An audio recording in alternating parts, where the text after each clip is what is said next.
Après la Deuxième Guerre mondiale, le monde fut séparé en deux blocs. L'Est et l'Ouest. Cette séparation marqua le début de ce qu'on qualifia plus tard de guerre froide.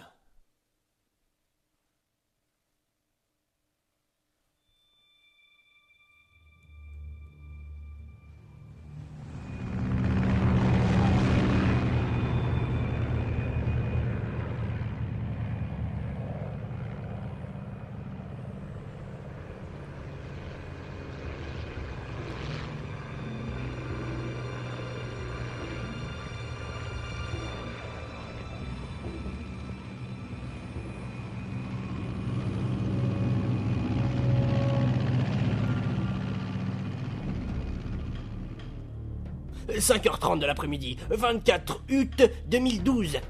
Nous survolons le Pakistan et y a rien en vue là, c'est un peu la merde, hein. Largage dans 20 minutes. Dépressurisation de la cabine activée. Vérification des équipements. Enlever la goupille de sécurité du parachute et on y va. Ok. Tu es prêt à partir? La zone de largage indique toujours des conditions anti-merde. Alors, Kavok, on y va. Eh bien, la visite est parfaite.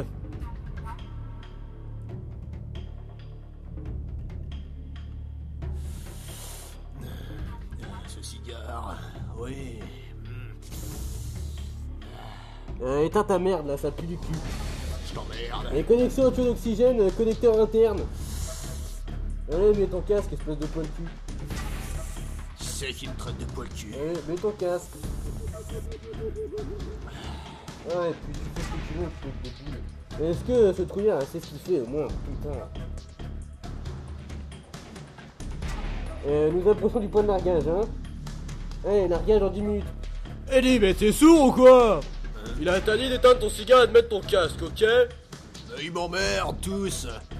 Ah.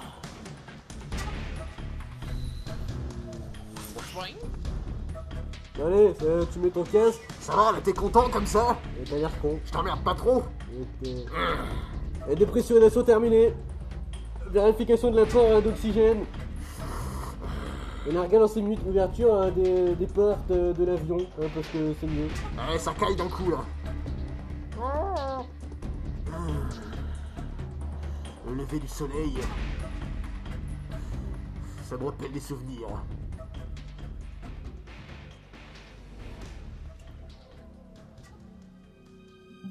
La température extérieure à moins 46 degrés, hein, les gars, si vous voulez pas les geler.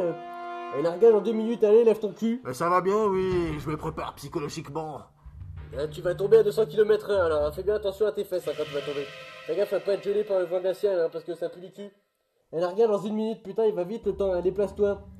Activez bouteille d'oxygène et pour les annales, le tout premier saut à l'eau au monde, hein, ok? Alors franchement, c'est la classe. Ouais. Allez, largage dans 10 secondes, allez, prépare-toi. Ça fait une sacrée hauteur, hein, quand même. Statut ok, le feu vert est donné, tu peux sauter. Préparation au largage. Allez, compte à rebours. 5, 4, 3, 2... Saute! Allez, ouvre tes ailes et vole. Que Dieu soit avec toi. Vole, petit oiseau. Envole-toi. Vis le monde. Ouais, youpi là là, on fait des roulades, on a que ça à foutre. J'ai tellement mon temps.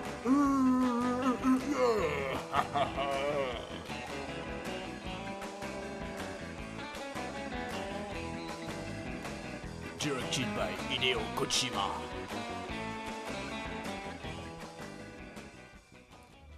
Jack, j'ai une nouvelle importante. Le chef de la CIA nous a enfin donné le feu vert.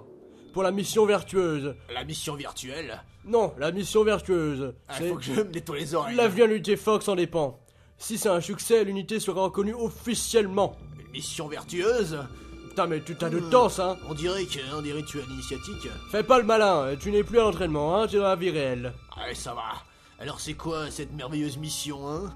Eh bien, il y a environ 2 ans, une scientifique soviétique a demandé l'asile politique à l'Ouest, via l'un de nos espions. Mais bon, comme les soviétiques c'est tous des bourrins, et ben ils ont pas voulu.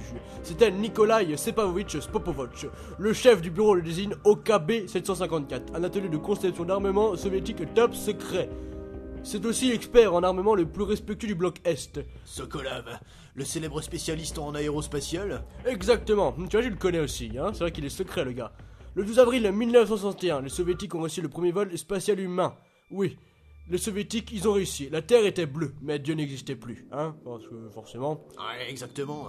La fusée qui transportait Yuri Gagarin en orbite, c'est la 1. Mieux connu sous le nom de fusée Vostok. Et qu'est-ce que j'en ai à foutre? On dit que Sokolov est à l'origine du système multimoteur utilisé dans cette fusée, hein. Donc en fait on lui doit tout, hein. Après le vol de Gagarin, Sokolov a abandonné le développement de fusée. Il s'est barré pour diriger ce bureau de design nouvellement établi, hein. Et d'un poste de technicien à la présidence d'un bureau de design. Une sacrée promotion, hein. Pourquoi vouloir s'enfuir, hein? À croire que ses propres créations l'effrayaient. Hein, l'effrayait? Disons que c'est une crise de conscience, hein. Il a donc abandonné son pays et sa famille pour rejoindre l'ennemi, hein. Ah bah oui, je parle tout seul. Enfin, pas tout à fait, quand même. Un de ses conditions était que sa famille devait le rejoindre à l'ouest, hein. Tu vois, là, tout le petit con, ils sont en train d'essayer de passer, mais ils arrivent pas. Un de nos espions d'abord a essayé, mais il a raté. Peu de temps après, il a aidé Sokolov à traverser le mur de Berlin. Ah, il est balèze, le mec. C'est moi qui dirigeais les opérations, forcément. À l'époque, la sécurité à l'est du mur laissait encore à désirer, hein. Et après? Et Sokolov était vivant. Ah ouais. Mais cet enfer l'avait quasiment anéanti. Nous l'avons donc transféré dans un hôpital de Berlin-Ouest. Il avait mis 2 semaines à parcourir les 1000 km entre le bureau de design en Union soviétique et Berlin. Une fois arrivé, son discours était incohérent. Il disait que de la merde. Et pas plus d'une semaine plus tard, un autre coup bien plus fort, celui-ci, nous tombait sur la tête. La crise des missiles de Cuba. Ah putain de merde. Le 16 octobre 1962. Le président Kennedy a été informé que le soviétique était sur le point de tout péter et déployer des missiles balistiques à moyenne portée sur Cuba. Le président a exigé le démantèlement. Il était pas content, le Kennedy, hein, de retirer les missiles soviétiques, parce que sinon ça allait péter pour nous, hein. Au même moment, pour empêcher notre livraison de missiles à Cuba, il a dit qu'il voulait balancer la bombe atomique sur tout le monde. Tu vas voir dans ta gueule ce que je vais te foutre. Ils ont préféré mettre en alerte leur armée. Les navires transportant les missiles ont continué leur route vers Cuba. Bande de cons, hein. Les forces américaines et soviétiques se préparent à une guerre nucléaire totale. Des négociations entraînées eurent lieu. Oh oui, lors d'une réunion d'urgence pour s'en sortir de cette impasse diplomatique. En gros, finalement, ça s'est bien sorti, hein. Au final, le 28 octobre, l'Union soviétique a accepté de retirer ses missiles de Cuba. Je suis d'accord pour le Cuba. Le monde a évité une holocauste nucléaire. On a évité une holocauste nucléaire et puis c'était super cool. Ah mais pour que les soviétiques retirent leurs missiles, nous avons conclu un marché. On a conclu un marché, les États-Unis ont accepté de retirer leurs missiles balistiques de Turquie. J'aimerais bien qu'on arrête de me piquer mes phrases. Mais non, les missiles Jupiter déployés en Turquie étaient désuètes et nous avions prévu de le démanteler. Ils n'avaient d'ailleurs plus aucune valeur, ni pour les Américains, ni pour les Russes. Ces missiles turcs, c'est une histoire donnée. En fait, la Turquie, c'est de la merde, hein. Et pour la guerre, hein. Alors qu'est-ce que les soviétiques voulaient vraiment? Sokolov. Il voulait le Sokolov. Il voulait qu'on leur rende le Sokolov. Tu te comprends pas? Il le voulait, lui. Ah, tu veux dire que les soviétiques se sont retirés de Cuba pour mettre la main sur Sokolov? C'est tout à fait exact, tu comprends bien. Mais sur quoi travaillait-il donc? À l'époque, nous n'avions aucune idée, mais aujourd'hui, on sait qu'il travaillait sur un nouveau plastique tout mou pour faire les préservatifs. Et puis, il fallait pas risquer une guerre mondiale, hein. Au bout du compte, nous n'avions pas le mec, hein. Le président Kennedy a cédé aux exigences de Khrushchev. Le lendemain, j'ai fait Sokolov sortir de l'hôpital, hein. Et j'ai le remis aux agents côté Est. En fait, on l'a complètement trahi comme une merde. Sokolov hurlait « Sauvez-moi! Sauvez-moi !» Puis il a disparu longtemps. Ouais. Vraiment très intéressant. Et puis, il y a environ un mois, nous avons reçu des informations de l'un de nos espions. À propos de Sokolov? Ah bah oui, sinon j'aurais pas fait tout un speech sur ça, hein. Franchement ça sert à rien, hein. Et puis on l'avait ramené et on l'avait forcé à travailler sur cette arme, hein, sur le contrôle du KGB. Qui plus est, cette arme est bientôt terminée. De quelle tape s'agit-il? Des fusées spatiales? Non, de missiles. De missiles, c'est la même technologie, mais ça aurait pété pour nos gueules si ça existait. Enfin, mais il s'agirait d'un nouveau type d'arme nucléaire, des bombes qui fait tout péter. Et ça fait 6 mois que les soviétiques font régulièrement des essais nucléaires. Ah, SMP la Katelix. Ah, y a quelque chose à voir avec cette arme, c'est ça? Parlons d'une arme secrète que Khrouchtchev était prêt à se retirer de Cuba pour la récupérer. Est-ce que Sokolov est toujours dans l'atelier de design? Non seulement nos renseignements, il est à... Putain, mais ils ont des noms compliqués dans leur pays, merde. Dans les montagnes, c'est environ à 5 km, tu vois la petite croix là? L'ouest de Virgin Cliff. Ah, les Virgin Cliff. Ouais, c'est ce que je viens de dire. Un joli nom pour une mission vertueuse, hein, tu trouves pas? Ah, c'est ce que j'allais penser aussi. Ils viennent juste de l'amener ici, hein. Mais pourquoi? Apparemment, ils testent cette arme sur le terrain, carrément. Mais c'est notre meilleure chance de le ramener. Cette mission n'aurait pas été possible s'il était resté dans le laboratoire de recherche. C'est notre dernière chance. Sokolov devait également le savoir lorsqu'il nous a contactés. Ah, maintenant j'y vois beaucoup plus clair.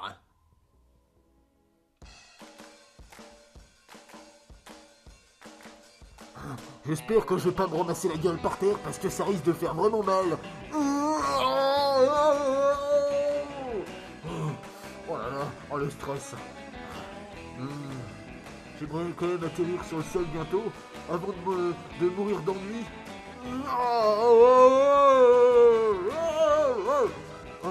Ça commence vraiment à cailler sévère. Je me sens vraiment seul. Écoute, Jack, ta mission est d'infiltrer tous les montagnes soviétiques de Tselovlavlok. Lui obtient la chaîne de sécurité de Sokolov et te ramener en Occident. Ouais, d'accord. Si nous ne ramenons pas Sokolov avant qu'il termine cette arme, nous devrons faire face à une crise très grave. On sera méga dans la merde. Il n'y a pas de temps à perdre. Ouais, c'est compris.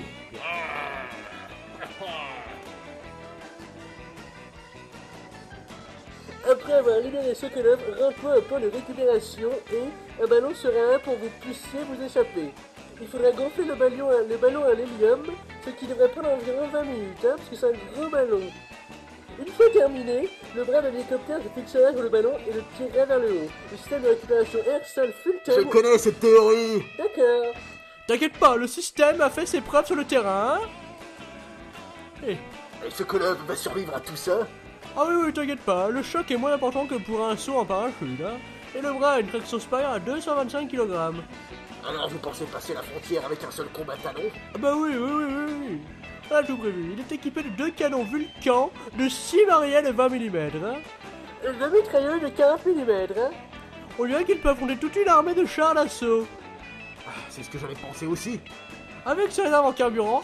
Il a l'autonomie, bien sûr. Si tout se passe bien, ça ne devrait pas prendre plus de quelques heures. De retour à la maison pour le dîner alors? Mais en cas de problème, tu ne reviens pas à la maison pour dîner.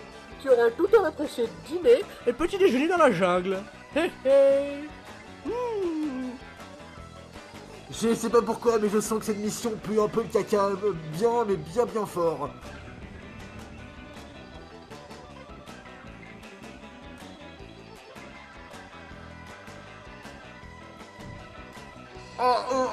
Oh, je sens pas. Mais putain, je vais me ramasser la gueule. Aïe. La lumière. Putain, ça me pique le fion. Merde, mon sac.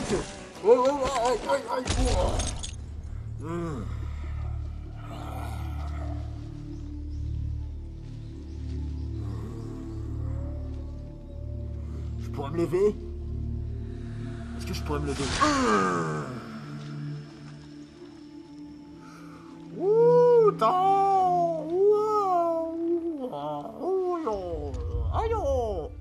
Vachement, quelle belle vue. Si j'avais un appareil photo, je pourrais prendre des photos. Malheureusement. Malheureusement. Bah j'ai pas de photo.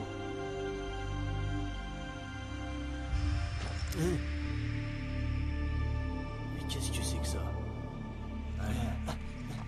Faut pas que je me fasse repérer.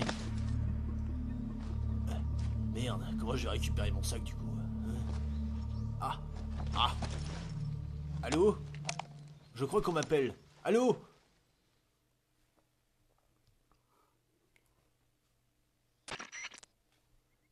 Tu me reçois, tu es déjà en territoire ennemi et quelqu'un est peut-être en train de nous écouter, hein? À partir de maintenant, nous allons utiliser des noms de code. Tu t'appelleras Trou de Balle et moi je m'appellerai Tête de Cul, hein? Ton nom de code pour cette mission est finalement Naked Snake. À partir de là, tu ne dois pas mentionner ton vrai nom, d'accord? Je m'appelle Naked Snake. Quoi, t'aimes pas les serpents? Je comprends pas. T'en as déjà mangé, pas vrai? Ouais, en formation de survie. Eh ben maintenant, tu t'appelles Snake. Content de le savoir. Mais je ne crois pas que je me commanderai au restaurant. Attention, tu n'auras peut-être pas le choix. Et vous, Major, comment je dois vous appeler? Tête de fion? Voyons voir, appelle-moi... Tom, allez, appelle-moi Major Tom. Pourquoi t'as pas un nom d'animal? C'est une mission furtive, hein? Tu n'as pas te faire repérer par tes ennemis, te laisser aucune trace de ta présence, t'as compris? Ce type d'infiltration, c'est la spécialité du Dick Fox. En d'autres termes, tu devras obtenir tes armes et tes équipements sur place, et idem pour la nourriture, hein? Tu es complètement nu, comme ton nom l'indique. Non, j'ai un gros slip. Et Super, je comprends pourquoi tu m'as demandé si j'aimais les serpents. M'appeler Snake, c'était une de tes blagues, hein, c'est ça? Espèce de rigolo. Ah non, il y a une bonne raison pour cela, mais je t'expliquerai plus tard, hein, forcément. Ok, mais pour revenir au sujet, comment je suis censé me nourrir sur place, moi? On a Bah. rien appris à l'école. Eh bah bouffe ton caca, et puis comme ça, on t'a fourni un couteau et un pistolet tranquillisant. Utilise-les pour bouffer. Et dans ton sac à dos, tu trouveras les nourritures parfaites. Ah ouais, merde, les sacs à dos, j'ai perdu dans un arbre en descendant. Je suis tellement intelligent et tellement doué. Ah, caméra. Et alors, tu voudrais bien y retourner pour le récupérer, tu sais où il est, hein? Oh. Pas de problème, je le vois d'ici. Il est accroché à une branche. Eh ben va le récupérer, hein? Ouais, bah, je vais faire de mon mieux, écoute. Vous gravez un arbre ou placez le face d'un tronc couvert de lierre et appuyez sur la touche action. Vérifie ta progression par radio. On ne peut pas risquer de transgresser l'espace aérien soviétique, mais je serai dans l'hélicoptère. Ouais, très intéressant, oui. Ma fréquence radio est le 180.85. Je te lancerai un appel si je veux te parler. Mais comment il a fait pour être major, hein, puisqu'il est aussi con? Si tu veux me parler, utilise la fonction envoyer. Ok Snake, va récupérer ton sac à dos et va manger. Putain, et qu'est-ce que c'est que ces missions d'écolier? J'en ai marre, j'en ai déjà ras le cul. La mission a même pas commencé. Je commence déjà à avoir des sueurs froides. Ça va me gaver tout ça. Allez. Ah, mais dégage. Ah, il y a un serpent par terre. Attends, retour. Il y a un retour. Tiens, je t'ai eu, raclure de serpent. Je sais, ouais, j'ai eu un R serpent. C'est bien, c'est cool. Bon, faudra peut-être que je trouve mon sac à dos. Ya. Je me sens tellement tout seul que je fais des coups de pied dans le vide. Ah, non, ça va, j'ai encore eu du serpent. C'est bien. Ya. Allez, joueur, s'il te plaît, fais-moi récupérer mon sac à dos.